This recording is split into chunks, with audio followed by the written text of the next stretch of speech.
Good evening. What you're listening to right now will be number 2D. There was an A, now a B. And what I'm doing is I'm telling you a story about a heart attack, well, a quadruple bypass operation that I had. And I think some of you may be able to relate to it. Some of you may have your parents or yourself that have gone through this. And I don't know if the experiences were the same, but mine, I remember pretty vividly. I was in the ICU unit when I started the last tape, and I kind of wandered off. And let me take you back to the ICU unit. They had moved me into a room. By the way, my name is Damon Knight. I'm 67 years old. I'm weighing in at 206, and I intend to get a lot lighter. The operation, the quadruple bypass operation, was fairly easy for me. I came into the operation, ran a series of tests prior to it. I kept a good attitude about me, and I came out of it, I thought, pretty well. What they did do that kind of messed me up for the rest of my life was they took the veins out of my left leg to rebuild my heart. Maybe a small price to pay, but I have edema and swelling in my leg from that point on. I came out of the operation. My daughter was with me when I got out of the recovery room, and my wife. And the nurse brought in the tray. And the only reason I'm saying it is that my daughter took the tray from the nurse. She said, "Oh, this is your dad's lunch. I hope he likes it."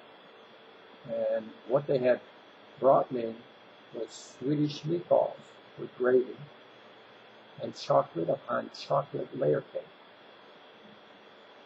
My daughter opened up both of the trays. And then she looked at the nurse and she says, "I think you made a mistake. This can't be for my father." And the nurse said, No, you'll enjoy it. This is really good." All of a sudden, boom! She gets mad. She said, "What the hell are you trying to do? Are you trying to poison him? This is the same stuff that got him in the hospital. I thought this was a place to get well. Why are you giving him this kind of food?" Well, that started her journey on how to make me well, which is another long story. But let me take it back. So the operation was a success, except for one little thing. Right in my diaphragm, right below my chest bone, they opened up a hole about the size of a silver dollar. And from it came pus. And they put IVs in this arm, they put IVs in that arm, and they put me on IVs for antibiotics to stop the pus from coming down. I stayed in the hospital for about 3.5 weeks until they said I can't stay any longer. And then they moved me over to a rehab hospital for another month. Pus just coming out of me, coming out, sort of like a big hose. And it just kept pouring out of me. A doctor came in after just a few months, same doctor who did the operation. Well, I found out during that time that while he was an excellent physician and surgeon, he had 6 tables going at the same time. 6 tables at 6 o'clock in the morning, doing heart operations and I don't know what else. But he had students working on different patients. Well, and then he traveled from table to table to table to table. But one of the students didn't learn his lessons very well, because what this hole in my chest and a pus coming out was caused from a staph infection. I didn't bring the staph infection with me. I got it when I came into the hospital. That's where you catch the staph. That's where you die. Staph infections, not usually from the operations.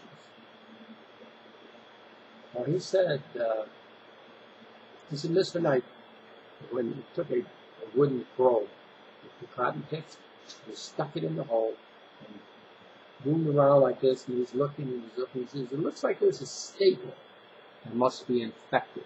I think we're going to have to go in and operate again. But believe me, this is an invasive operation, the first one was. And I was strong. After 2 months in the hospital, everything. I had atrophy. I shook like a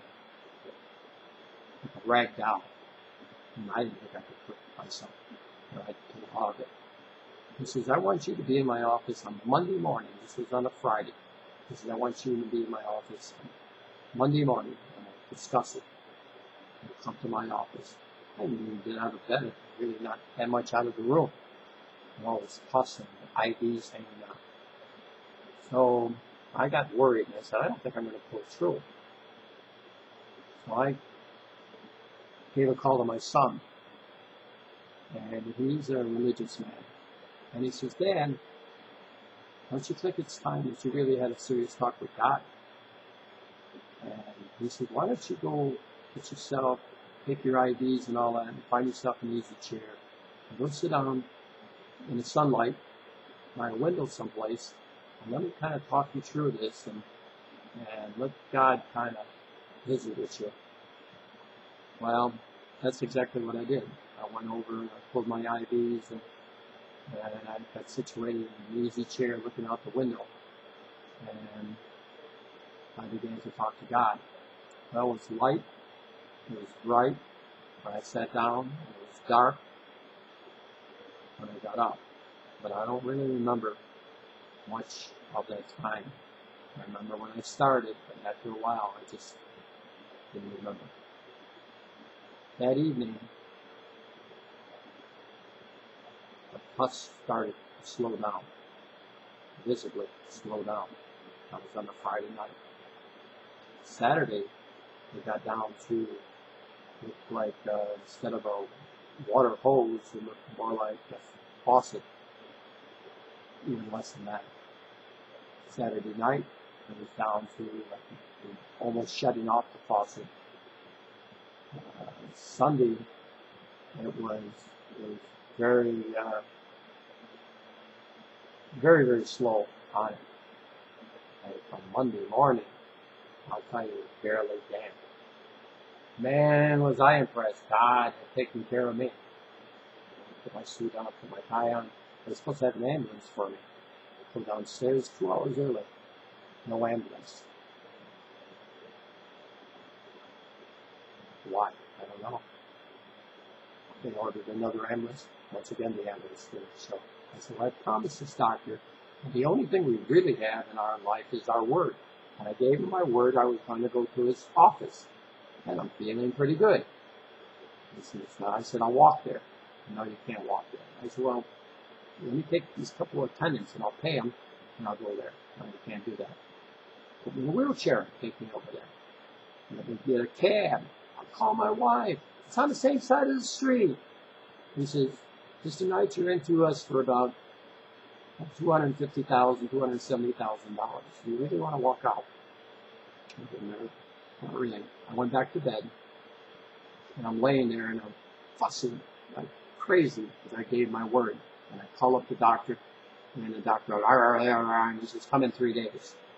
And I lay there with my suit on and my tie on, and I wondered, what happened? Why did God do this? And after about 15 minutes of laying there, I realized what happened. God knew I wasn't ready. That if I went that morning, he would have operated. 3 days later, it was scabbed over. And he took one look at it and said, looks like by now it's time for to send you home. But you explain it. I know that it's God.